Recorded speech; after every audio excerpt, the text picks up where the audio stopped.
Penyebaran virus COVID-19 masih menjadi persoalan yang tidak kunjung usai. Pandemi ini juga memberikan dampak yang cukup besar bagi pelaksanaan tugas oleh Bea Cukai di PLBN Entikong. Sejak tanggal 18 Maret 2020, telah dilakukan penutupan PLBN Entikong serta pemberhentian aktivitas di perbatasan. Namun, sempat tersiar kabar bahwa PLBN Entikong akan segera dibuka. Benarkah berita tersebut?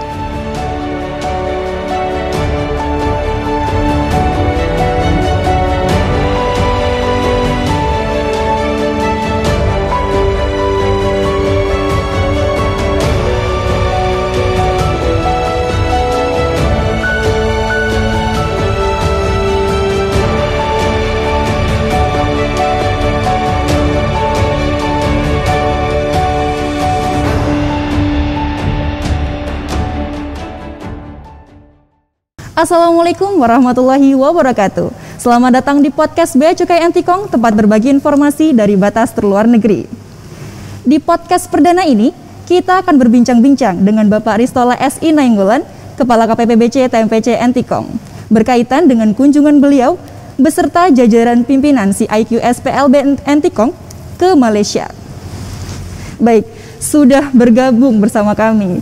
Selamat datang Bapak. Selamat sore. Baik, sehat. Selamat sore, baik. Bagaimana kabarnya Pak? Tentu senang ya bisa hadir, berbincang-bincang dalam keadaan sehat, meskipun dengan situasi seperti ini ya, iya. Kita harus tetap menggunakan masker. Betul. Dan mengikuti protokol kesehatan. Betul. Terima kasih Bapak, sebelumnya kami sampaikan sudah menyempatkan waktunya di sela-sela Bapak melaksanakan tugas di tengah pandemi seperti ini ya Pak ya.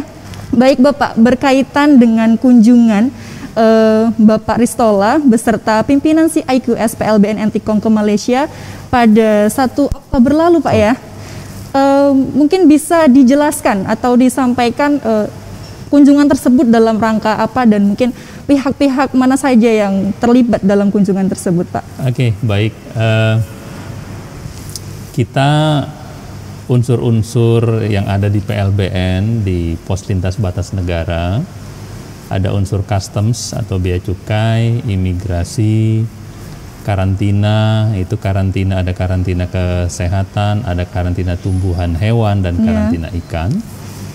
Kita memiliki kesadaran dan semangat yang sama, sehingga kita beberapa waktu sebelum tanggal 1 Oktober sebenarnya kita sudah ada kumpul, kita diskusi yang memang kita gagas, memang kami gagas untuk kita adakan seperti itu, dan buahnya dari kumpul-kumpul tersebut muncullah pemikiran inovasi kita di saat pandemi ini, secara khusus perbatasan yang ditutup ya, oleh pihak tetangga Malaysia yang disebabkan oleh kebijakan negara mereka yang mengadakan lockdown. Nah, sementara kita masih melakukan layanan terbatas, kita tetap bertugas dari 18 Maret yang lalu ya. Nah, kami melihat di sini ada sesuatu kesempatan baik, dalam arti di tengah situasi pandemi ini yang semuanya terdampak ya, termasuk masyarakat di sekitar Entikong, kita pemerintah yang ada di PLBN ini, CIQS ini, terfikir secara sadar dan mulai berkarya dengan mencoba kita membuka komunikasi. Sebenarnya juga ini disemangati lagi dengan ada beberapa kali kunjungan Bapak Konjen Republik Indonesia yang berkedudukan di Kuching. Sehingga kami memiliki tambahan spirit lagi untuk bertemu dengan pihak imigrasi customs karantin atau ICQS-nya Malaysia, Sarawak dari Tebedu ya. Nah, disepakatilah melalui kami boleh menyampaikan kita punya penghubung lah ya, penghubung kita menunjuk secara aklamasi saja dari pihak PLBN. Nah, di pihak tetangga itu imigrasi. Nah, disepakatilah tanggal 1 Oktober tersebut. Nah, itulah sehingga kita ada mengadakan kunjungan ke sana dan berdialog di sana. Berdialog di sana, betul. Iya. Ini tentunya menjadi kesempatan yang baik ya Pak ya bagi kedua negara. Betul. Betul. Untuk berikutnya Pak, berdasarkan dari apa yang sudah diobrolkan atau dibahas begitu ya dalam kunjungan tersebut, kesepakatan apa yang paling menjadi sesuatu yang krusial gitu? Oke. Senang sekali kami dapat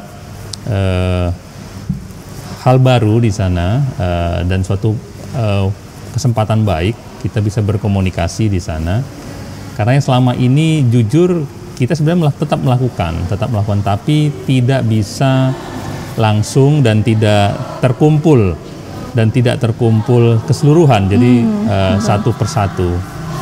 Nah, pada kesempatan kemarin kita memiliki kesempatan hampir semuanya berkumpul, unsur-unsur instansi tersebut, dan kami mendapat hal yang baru adalah keputusan nanti di sana itu tidak perlu terlalu jauh menunggu dari Putrajaya. Putrajaya itu berarti dari pusat pemerintahan di Kuala Lumpur. Oh, Putrajaya ya Pak? Ya, Putrajaya. Nah, namun informasinya cukup nanti dari Kerajaan Negeri Sarawak. Jadi sudah tepat juga. Selain kita di level distrik ya yang berdekatan, di level tengah atau yang agak sudah lebih tinggi itu Pak Konjen, dan juga di level yang lebih tinggi lagi Pak Gubernur. Kita ketahui Pak Gubernur Kalimantan Barat juga ada bersurat untuk melihat apakah boleh potensi ekspor, karena tidak ada hubungan langsung sebenarnya dengan kontak dengan manusia. Kan kita tahu bahwa COVID ini yang harus diantisipasi adalah mengurangi kontak ataupun menjaga jarak dengan sesama manusia, ya Pak. Jadi kita berpikir ada potensi bagus di sana, dan kita melihat ada kebutuhan di sisi kita. Dan di sisi Malaysia sendiri pun dari perbincangan itu mereka sangat menarik ya kalau itu bisa berlanjut. Itu sebenarnya. Siap. Baik Pak, terkait dengan mungkin rencana akan adanya ekspor seperti itu, mengingat itu kan tidak ada kontak antara manusia dengan manusia karena itu merupakan barang gitu ya Pak. Kira-kira mungkin bisa dijelaskan atau mungkin diberikan gambaran kecil kepada masyarakat, kira-kira kapan mulai bisa melakukan ekspor gitu Pak? Iya, kalau dari sisi kita tentu tidak mau berlama-lama karena sudah memang ada beberapa waktu ya, beberapa bulan sudah seperti ini. Namun dari respons kemarin dari pihak ICQ Malaysia atau Sarawak, mereka juga masih harus menyampaikan ini ke level yang lebih tinggi. Tapi kita sudah antisipasi, itu sebab kita juga bertingkat ini. Di level kita tentu kita sudah laksanakan kunjungan kemarin karena mereka nanti akan membawa ke level yang lebih tinggi. Nah, kita pun nanti ada yang ambil peran di sana. Itu yang kami sampaikan tadi. Saya sampaikan kita sudah menghubungi juga Pak Konjen. Pak Konjen juga sudah kami memberikan update ini, dan beliau sangat senang, dan beliau mengatakan memang sedangkan sudah menjadwalkan akan bertemu dengan ketua menteri di sana ataupun wakil ketua menteri. Nah, nanti akan ketemulah informasi dari level mereka ke level yang lebih tinggi, dan kita sudah report. Mudah-mudahan bertemu nanti di sana. Dan satu hal lagi, Pak Gubernur juga sudah membuat surat. Nah, bila itu nanti ketemu di titik yang tepat, kita berharap mungkin dimulai dari yang kecil saja dulu. Yeah. Kami menawarkan waktu itu adalah dibolehkannya ekspor barang agriculture ya, berupa hasil pertanian, hasil perikanan dan sebagainya, yang memang hari-hari dilakukan waktu sebelum pandemi ini. Dan dari pihak Malaysia mungkin nanti apakah mungkin barang-barang sederhana dulu lah ya, yang dibutuhkan oleh masyarakat perbatasan. Jadi sungguh ini murni untuk masyarakat perbatasan. Ya, itu yang kita coba upayakan lah ya. Mungkin dari masyarakat sendiri juga ini menjadi hal yang sangat ditunggu-tunggu ya. Kita juga mengharap masyarakat untuk tetap bersabar, karena ini merupakan hal yang tidak gampang ya, atau tidak mudah ya untuk para pejabat atau instansi untuk memutuskan hal yang besar seperti ini, karena mengingat ini juga bersangkutan dengan kesehatan masyarakat seperti itu ya Pak ya. Benar. Baik Pak, jika pada akhirnya PLBN Entikong akan dibuka, hal-hal apa saja yang mungkin sudah disiapkan atau direncanakan oleh si IQS? Mungkin berkaitan dengan prosedur baru untuk beraktivitas, mengingat ini sudah masuk ke era normal baru gitu Pak. Betul, memang kemarin di sela setelah pertemuan resmi dalam ruangan, sebelum pulang kita masih berbincang-bincang di mana masing-masing sektor atau di masing-masing institusi membentuk pembicaraannya masing-masing. Kita Bea Cukai berbicara dengan Custom Malaysia ya. Iya. Memang kalau nanti ini sudah ada respons hijau atau respon positif dari level yang lebih tinggi di pihak Malaysia atau Sarawak, masih akan ada rapat lagi tentunya untuk membicarakan masalah yang teknikal. Betul. Tentu betul tadi akan ada tatanan baru. Iya. Mungkin saat ini mungkin kita jangan dulu berpikir langsung bisa seperti di waktu-waktu yang lalu. Mungkin nanti akan ada pengaturan ya, itu pun nanti harus disepakati lebih dahulu. Nah, namun sebagai gambaran mungkin sederhananya mungkin akan ditunjuk ya, harus ada yang ditunjuk nanti, ada pihak yang dipercayakan dari sisi Entikong dan dari sisi Malaysia pun mereka juga akan menunjuk pihak. Karena akan sangat harus dijaga nanti pertemuan fisik antara manusia. Namun itu sangat-sangatlah sedikit yang bisa bertemu, sehingga nanti memang butuh lagi kita diskusi-diskusi apakah di internal kita. Namun kalau boleh kami menyampaikan gagasan cepat dan ini di internal sudah disepakati, mau tidak mau kita akan menunjuk pihak lah yang paling siapa yang paling netral atau independen.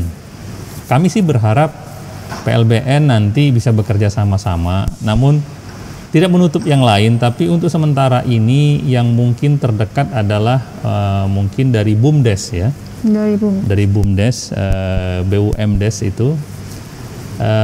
Karena pertimbangan kita selain memang pertama kalau itu bisa terjadi membangkitkan kembali perekonomian masyarakat, juga yang saat ini yang memang mengerti masyarakat di sini tentunya, dan yang kita anggap profesional saat ini di level Entikong ini kita harapkan dari BUMDes, dari BUMDes. Nanti tidak sendiri, mereka tentu akan berdiskusi banyak dengan PLBN, karena PLBN pun nanti akan berdiskusi dengan pihak Tebedu, dan agennya mereka atau perwakilan mereka pun harus profesional nanti. Nah, bila itu nanti sudah disepakati, di mana titik temu dari pembicaraan itu, dan nanti lokasinya pun ditentukan. Jadi jangan lagi kita bisa berpikir untuk sementara ini berbondong-bondong, tidak. Nanti mungkin diaturlah sedemikian, mungkin satu hari mungkin berapa KILB atau berapa pengguna KILB yang bisa bertransaksi di dalam satu hari tersebut dan sebagainya. Dan nanti tentu ada protokol kesehatan lah yang harus dilakukan. Begitu kurang lebih. Namun mengenai prosedur kepabeannya tetap nanti kantor Bea Cukai pun bila itu nanti akan running, tentu akan membuka kembali kantor kita bagi masyarakat untuk mungkin memperbaharui KILB-nya, dan mungkin yang belum mengurus ya akan mengurus KILB-nya. Kurang lebih seperti itu. Tapi memang belum dapat dipastikan ya Pak ya untuk kapannya seperti itu. Kita siap-siap saja. Kita menunggu karena pihak Malaysia pun mengatakan mereka akan membawa ini ke level yang lebih tinggi, tapi kan kita sudah membuat backup planningnya, itu bila nanti naik ke level yang lebih tinggi, kita sudah ada perwakilan kita percayakan, ada Bapak Konsulat Jenderal kita yang di Kuching yang akan bertemu dan membicarakan itu di sana. Ya. Karena mungkin selain dari faktor ekonomi yang harus segera kita wujudkan, juga kita memperhatikan faktor kesehatan dari masyarakat ya Pak ya. Mengingat mungkin batas aman social distancing seperti itu. Karena itu hal yang tidak dapat dikesampingkan ya Pak ya. Iya. Baik, apabila nantinya memang hasil dari kesepakatan kedua negara untuk membuka kembali PLBN Entikong gitu Pak, apa yang mungkin harus diperhatikan oleh masyarakat apabila melakukan aktivitas kembali? Karena memang situasinya masih pandemi seperti ini, mungkin sangat terbatas ya, sangat terbatas, hanya boleh untuk transaksi barang. Transaksi barang ya. Kita juga mengikuti perkembangan situasi dunia, namun kan kalau kita sama-sama menyadari, sama-sama mengetahui bahwa situasi wabah ini kan masih belum ada satupun yang bisa memastikan sampai kapan. Betul. Ya, walaupun terus teknologi mengejar dengan pembuatan vaksin dan sebagainya. Semoga saja Indonesia sebagai salah satu negara di dunia yang membuat vaksin itu cepat ya, sehingga masyarakat dunia pun nanti bisa melihat kalau Indonesia semakin baik, mereka membuka negerinya, sehingga nanti ini bisa semakin cepat. Namun yang terdekat ini memang baru barang ya. Baru barang. Dan itu pun jangan dulu berpikir jenis barang yang terlalu banyak. Namun kita mencoba menyelamatkan masyarakat perbatasan dulu dengan hasil pertaniannya, hasil perikanannya ya. Nah begitu juga mungkin ada beberapa bahan-bahan kebutuhan, bahan pokok yang mungkin bisa didatangkan dan sebagainya. Tetap kita harus perhatikan keseimbangan antara kedua negara. Namanya perdagangan internasional itu memang ada etikanya yang harus saling dihormati lah ya. Oke. Ya. Baik, itu mungkin nanti akan cukup menjawab ya untuk masyarakat yang sudah bertanya-tanya sejak lama terkait kapan dibukanya PLBN Etikon. Mungkin untuk masyarakat juga sudah tidak sabar nih Pak, ingin segera berbelanja dengan KILB ataupun yang ingin segera berwisata ke Kucing begitu Pak ya. Oke, mungkin kalau yang untuk berwisata sabar dulu. Iya. Sabar dulu karena mungkin kalau ini ceritanya masih agak panjang ya, kita mungkin baru bisa berusaha untuk menyelamatkan ekspor kita dulu ya. Iya. Saya menceritakan bagaimana keberhasilan. Jadi kalau ditanya apakah Indonesia di tengah pandemi ini punya pengalaman, kita punya pengalaman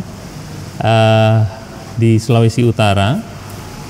Itu kantor wilayah Bea Cukai Sulawesi Utara bersama-sama dengan pemerintah daerah Provinsi Sulawesi Utara sekitar 2 minggu yang lalu berhasil menghimpun seluruh hasil produksi pertanian perikanan darat laut di sana itu diekspor langsung ke Narita, ke Jepang. Nah itu bukti konkret dimungkinkan untuk barang. Nah jadi isi pesawat itu memang hanyalah mungkin pilot, kopilot sama ada mungkin 1-2 teknisi. Selebihnya pesawat sebesar itu, Airbus itu isinya barang, barang hasil pertanian, barang hasil perikanan dan sebagainya yang dibutuhkan masyarakat Jepang. Nanti sebaliknya mungkin ya isinya juga barang-barang yang dibutuhkan ataupun yang diinginkan seimbang ya diekspor dari Jepang ke kita gitu, ke Indonesia. Itu salah satu bukti menurut saya kalau ini bisa, karena bukan hanya negara yang jauh tentunya, yang lebih dekat seyogianya bisa gitu ya. Okay. Betul. Itu menjadi harapan kita bersama ya Pak ya. Betul. Baik.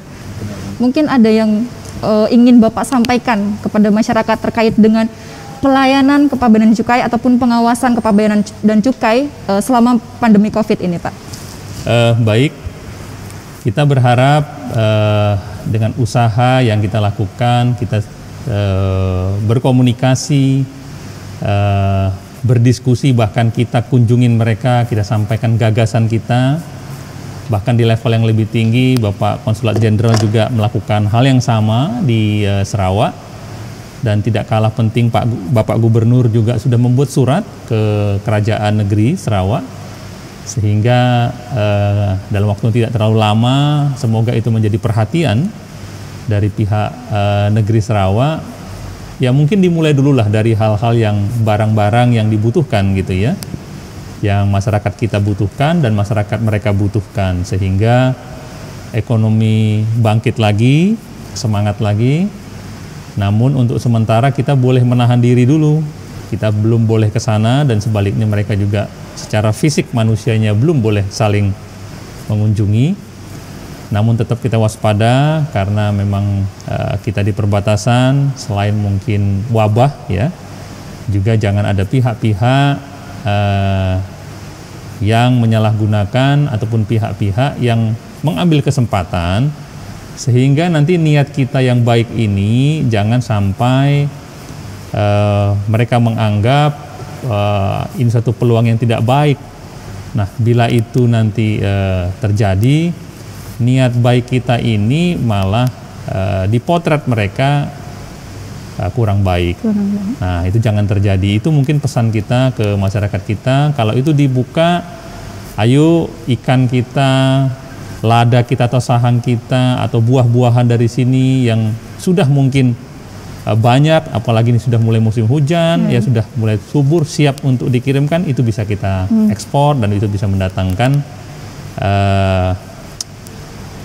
penjualan yang baik sehingga masyarakat kita mendapat manfaat ekonomi lah ya dari itu. Mungkin itu mau disampaikan ke masyarakat. Baik, terima kasih Bapak. Demikian tadi perbincangan kita dengan Bapak Ristola, semoga dapat menjawab pertanyaan yang telah lama beredar di masyarakat. Kita doakan juga agar pandemi COVID ini segera berlalu, agar masyarakat dapat segera beraktivitas dalam normal baru. Terima kasih telah menyimak podcast Bea Cukai Antikong. Kita berjumpa di podcast selanjutnya dengan topik yang gak kalah menarik. Stay healthy, stay positif, tetap berkarya dengan asik untuk Bea Cukai makin baik. Salam perbatasan. Wassalamualaikum warahmatullahi wabarakatuh.